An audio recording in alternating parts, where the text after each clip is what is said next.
ni mai mo mai le tunu le nei fiafi hele polo na tolu nei o Pesepesega O Le Kerisimasi le nei tusanga e pe ona matafanga solo le tarbo kalame i lungo la warata o le NUSTV.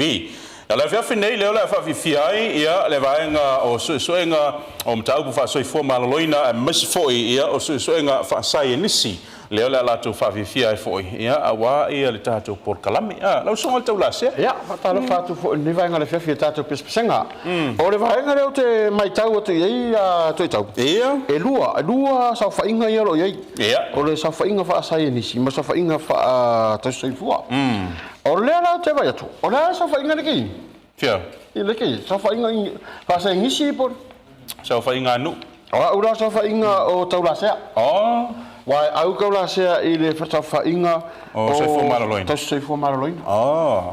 A tau na mele le tau la sea. E pi oso ia tātou te e kaulol kau la sea pi e tele en tātou ave tātou mawhau I mei o vai fo i e whao ngā ilau la au. Ia wapi o tala ia lea o tau ia mātou ia soia. Tau te no whai ngō mātou whamei o le au whai vai tau laitu. Whamei whai vai wha tau laitu. Ia mātou, e when mātou sa sani tū langa fwoi nei I fō mai, I whatau whainga fwoi nei o ngase fwoi tū langa whapina. E o whai la tau mu ta whai oi tau au wha asai nisi. E so tai lei. So tai. Awa o la au i tau suina, o le whai ama tau vai. Ioi. Ia wa la aula ia ma tu ina le ele me de ta o le photosynthesis. Ia o le photosynthesis la le tonu me ta o le chlorophyll. Mam lama. Yeah. Are you understand or? Yes, I'm really understand. Pese mo mo le o ta pena mai la me pese le via fil nei o fai ngoina. Ia pe pese o si mai le mai mo le tenu.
Peseka ngā longo le mere ke kau whaia. Mea ngai ke ri, o mo whaparingi ngō reo. Saia, ma aleluia. E vai wha mukungo mea mo awha leo. Salal me muli anga ka ole. Pese hou wile. Kau le leia le ka. Ai le leia le ka. E rua mea le ka. Wa se le vai la auranga fo. Mana tua e o vai tau nei. O vai tau fo nei e tātou te vai ai le tuai no o mai tuai na tau le longo. Nga i tangata fo i e sau ni ngā lotu mtulang wapena. A mese fo i sau ni ngā lotu Kerisimasi. Awa pe o tele fo i oisi fo i fai ngā uom tulang wapea. E whaatari lau se i o le Kerisimasi. Ia. Ai ona o le Sofia fia e whanau mai iri misi. O tātou li whawai. Na tu ure i whapea, ia ona o le aso, ia fia fia. Le foi la tu ue whapea, ia la tu te talia sakala meta ve piponga. Ia so fia fia. Te le ala, i ta tā longo o Kerisimasi. Ta tā longo o tu whatasinga. O whai piponga ma e fo tu whatasia. Sakala meta o whai piponga.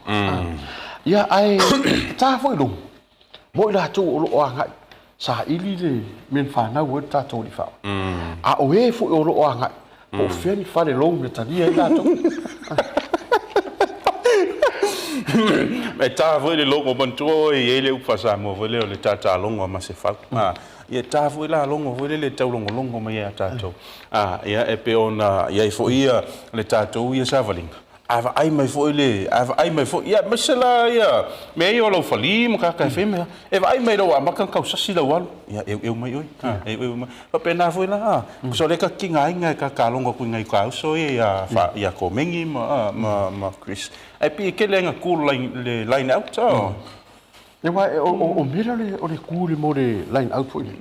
Ke le el fasa onga. Ia. Awa a whapengila o le ke sa hau ka along. Le ke vai kore kuran ke whai so ko kung. A e re kong ia. E ka ai fo tanga. O mai tātou lotu, le pese leo so mai, le tāpenanga lau vai pese le nei fiafi.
Toi tali mai o tala por kalame le nevia fi o manaia ia si fonga le fai pes. Le mai o tato lotu. Ole ase, na se va ainga le atu no voi le ai vai meo. Me vale lo. Me voi ka mi kia so ia kala la am ka. Kala va u va ve. Me lo. Me ma. Ai ka ai lo ku pe we so ku. Ka sa con ka isa, ka con ka isa. Ka me lo ka la ri. Ai ori ka fe ai mo le isa. Dia no mali sana kaki. Dia sa ka kala po o le minga ko fai Snow boy. Akare pe se ka loki disu. Fea. Le pesca loki disu. O ka loki. Ora, ka loki. Sorry. Afa ko ra ka loki le ai sa mo disu. Ia langa e se fa ko nga ka loki nga. O yo ice carrot. Faz na malo longa po volta no kalame ni se va longa business te tali mai le ile vai nga fai o le ne fia fi.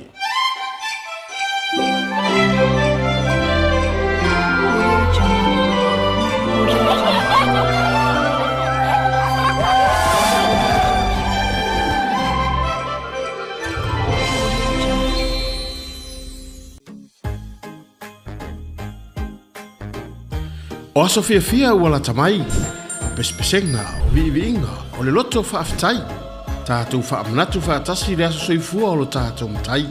O se sao foʻi lea o la Universite Auao Samoa, e ala atu i lana NUS TV, o se polokalame faapitoa o pesepesega o le kirisimasi, a mata atu i le aso sefufitu o tesema, se ia aulia le kirisimasi. Tatou fia ma alalaga, ua fanau mai le tama o le faaoletaga, manuia tele le kirisimasi Samoa, a meise paaga uma alau NUS TV.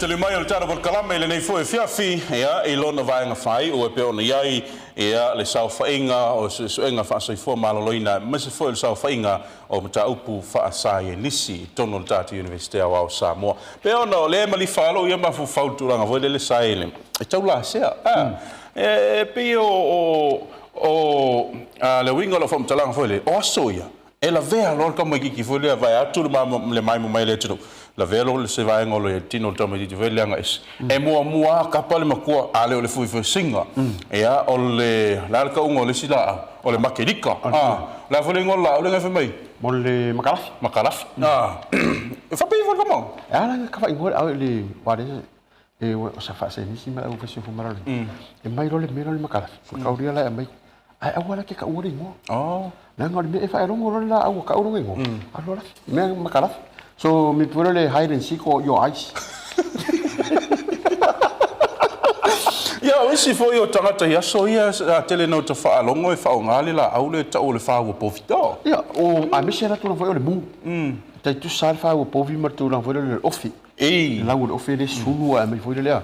O pera tu ranga na tatu tal no la ia le ile tu ranga isu su nga fa sa inisi ya mi se foi so fa fo ma. Tu ranga o vai a wala fu toi to fitia. Ya o tatu mai mo tatu a fa ta fanga senga se fo. E peila e a ngai fo ile le so ta i maturanga le. Mari o tatu di faula.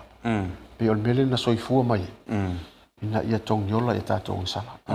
E avela le ai sau na fo wai mai. E maliu mo tatu sala. Oina e o le so ta ingara mele pe ona mai le la a wa le. Oina fa longo i tala. Na fa longo tala le. A o su e I me tau Sicilia la fa fa. A wa te le lopo ai se la ofista fa longo. Nga o kuskombia me yo ke vai fa. E wa fentana wa le am se ma tu fa longo i ya onga i to no le imper melene le fam tala ina dei. No fore mo ma fo. Talo fai.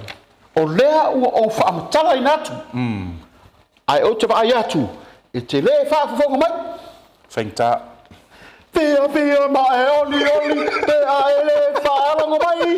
Pese sui fe filoi le o ta pena mai na me pese ni via fi ta o lunga ila to po si mai mai mo mal silsila.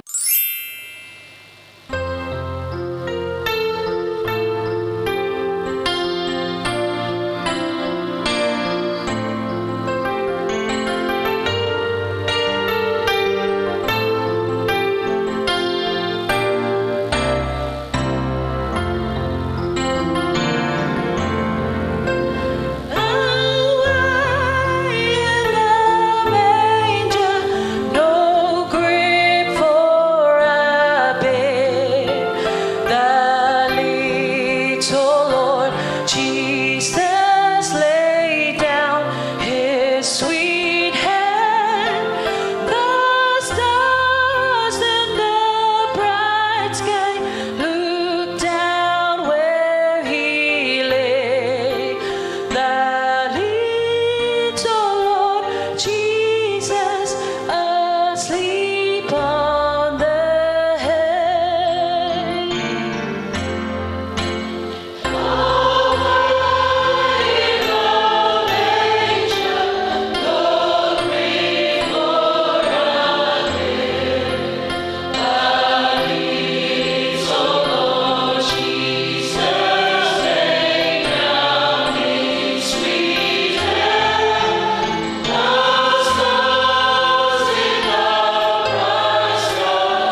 celebration. Celebrate Jesus, come on. Ua awina mai mo I tatou. Ole pepe fo, o ia ole loko. O mai la ia, se o tatou bifo. O ia ole tupu, ole filemu.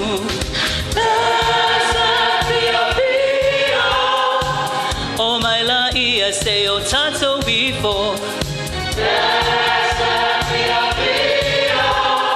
O ia ole tupu, ole filemu.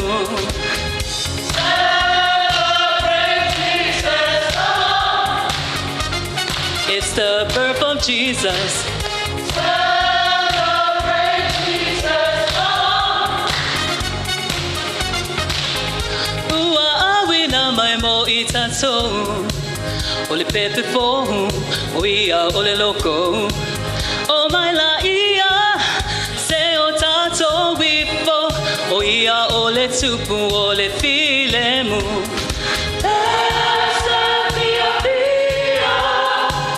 O mai la ia, se o tatou bifo.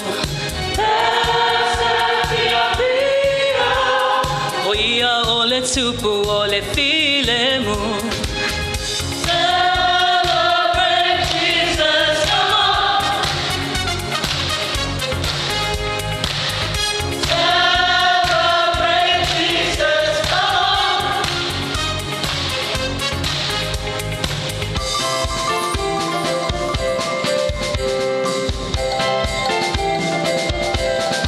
Joy to the world, the Lord is come. Let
the bell ring, ting the bell ring. Hallelujah, hallelujah, hallelujah, hallelujah, hallelujah. Au whalongo nei le, au whalongo nei lo remix le nausu nei. O toi fo ia la yo ma fo te mi foi leo fa nga ta to me yo tape video tape foi. Kama ke mi la le ngumi ya. Ke fa penga o ma kama foi. Yo le ngumi ya. Leo ma ngai le flow vole. Awa me no ko whalongo ya so ye me yo video tape. Pe ye o palpala le o machine. Ah le o machine o palpala le video tape pe ah. O lo ke fa pia. O lo liu. O lo a faide masao ta o ne. Yo e fa A lo te fa lo ngot. Fo ringa me e te fulu le leo. Yo wa man tola te fulu video tape ya so nga. E pe foi le rewind. Ah, ko forward, rewind, forward e vidi ko vidi luma ko Ya ida a fa pia tu ranga le na ila o remix nga la ko ngel. Au ko rewinding, au ko forwarding. Kong sa o fa. Ja, maar dat mai mai ele te no ile nei vefi, o le tau lunga ma le si oi no le tatu polo na tolo, Pesepesega O Le Kerisimasi le ni tu sanga. Ma mi fa so ngale te no, tatu to fe lo ile po ta o le fa fi fi ile fote.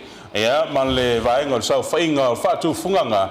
Ja, le la tu fa fi fi ile polo na fa o le tatu por kalame. Fa so foi.